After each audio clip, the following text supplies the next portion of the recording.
తెలంగాణ రాష్ట్ర ప్రభుత్వం నియోజకవర్గ ప్రజలకు అందుబాటులో ఉండాలని ప్రతిష్టాత్మకంగా 50 పడకల ఆసుపత్రి మరియు మాతా శిశు కేంద్రం నిర్మిస్తే పనులు పూర్తయి పరికరాలు రాక పూర్తి స్థాయి వైద్య సిబ్బందిని మరియు దవాఖానలో సంబంధించినటువంటి సిబ్బందిని నియమించక పడకేసిందని బీజేపీ సీనియర్ నాయకులు కవ్వ వేణుగోపాల్ రెడ్డి ప్రశ్నించారు.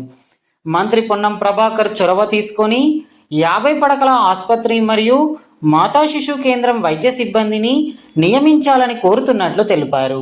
లేకపోతే పేదలకు వైద్యం అందేంత వరకు, వైద్య సిబ్బందిని నియమించేంత వరకు అఖిలపక్ష ఆధ్వర్యంలో ధర్నాలు, నిరసనలు చేస్తామని అన్నారు.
ఈ రోజున హుస్నాబాద్ మున్సిపాలిటీ పరిధిలో ఉన్నటువంటి నియోజకవర్గ స్థాయిలో ఉన్నటువంటి మాతా శిశు సంక్షేమ కేంద్రాన్ని సందర్శించడం జరిగింది. ముఖ్యంగా ఏంటంటే ఇది గత ప్రభుత్వంలో కూడా నిధులు మంజూరై పూర్తి స్థాయిలో కావడం జరుగుతుంది.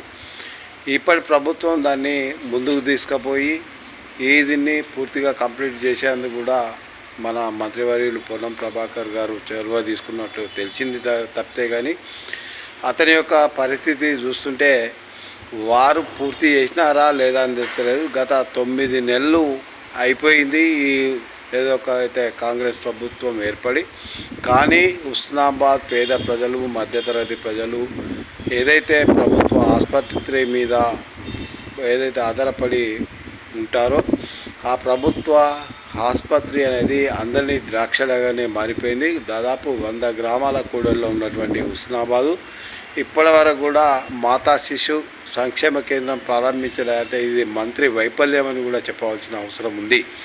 కాబట్టి ఇప్పటికైనా మంత్రి గారు దృష్టి సారించాలి. దీనికి మంత్రి గారే చైర్మన్ గారు ఉంటారు.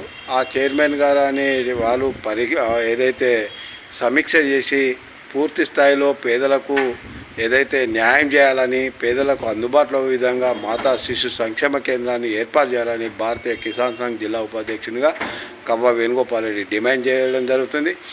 ముఖ్యంగా ఏంటంటే ఈరోజు హుస్నాబాద్లో నియోజకవర్గ కేంద్రంలో ఉన్నటువంటి మాతా శిశు సంక్షేమ కేంద్రం పూర్తయి కూడా చాలా రోజులవుతుంది. దానికి పరికరాలు తెప్పించడం కూడా ఈ మంత్రి గారు వైఫల్యం చెందిన అనేది కూడా ఇక్కడ ఉన్నటువంటి పేద మధ్యతరగతి వాళ్ళు చెప్పేటువంటి విషయం.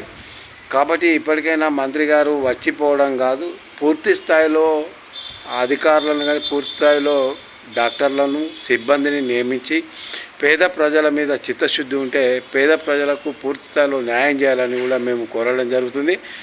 ఈరోజు ప్రారంభోత్సవాలు చేస్తున్నారు, తర్వాత నిధులు తెప్పిస్తానన్నది అది కాగితాలకే పరిమితం అయిపోతుంది. కాగితాలతో పరిమితం కాకుండా మంత్రి గారితో మాట్లాడతారా, ఈ పాత మెదక్ జిల్లాకు సంబంధించినటువంటి ఆరోగ్య శాఖ మంత్రులు ఉన్నారు, వారితోనైనా మీరు ఇద్దరు కలిసి కూడా ఈ హుస్నాబాద్ నియోజకవర్గంలో ఉన్నటువంటి మాతా శిశు కేంద్రాన్ని వెంటనే ప్రారంభించాలని, దానిలో అన్ని సదుపాయాలు కల్పించాలని, పూర్తి స్థాయిలో సిబ్బందిని నియమించాలని, అలాగే డాక్టర్లను కూడా అందుబాటులో ఉంచాలని.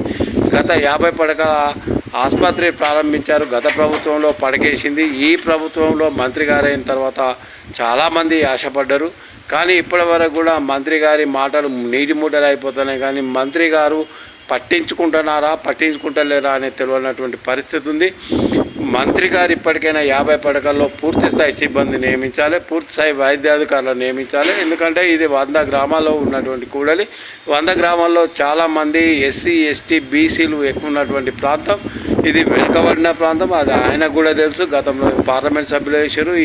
ఈ యొక్క హుస్నాబాద్ పరిస్థితి కూడా మొత్తం కూడా తెలుసు. కాబట్టి ఆయన ఉద్యమంకి వెళ్ళి మరియు విద్యార్థి సంఘంకి వెళ్ళొచ్చింది కాబట్టి ఆయన ప్రత్యేకమైన శ్రద్ధ చూపించాలి. హుస్నాబాద్ నియోజకవర్గాన్ని అన్ని రంగాల్లో కూడా అభివృద్ధి చేయాలని మేము కోరడం జరుగుతుంది. కాకుంటే మాత్రము దాదాపు 10 రోజుల టైంలో అఖిలపక్ష నాయకులను అందరికీ కలుపుతాం. సిపిఐ కాంగ్రెస్కు మిత్రపక్షంలో కూడా సిపిఐని కూడా ఇలా పోరాటాల గడ్డ కాబట్టి సిపిఐని కూడా కలుపుకొని సిపిఐ, సిపిఎం, బీజేపీ, టీఆర్ఎస్ అన్ని పార్టీలను కూడా కలుపుకొని ఇక్కడ పేద ప్రజలకు వెంటనే అందుబాటులో వచ్చే విధంగా మేము ఏదైతే మాతా శిశు కేంద్రంతో పాటు ఏదైతే దవాఖానతో పాటు ఆరోగ్య కేంద్రంతో పాటు హుస్నాబాద్ 50 పడకల ఆసుపత్రి యందు పూర్తిస్థాయి సిబ్బంది నియమించే వరకు కూడా పోరాటం చేస్తామని ఈ సందర్భంగా తెలియజేయడం జరుగుతుంది.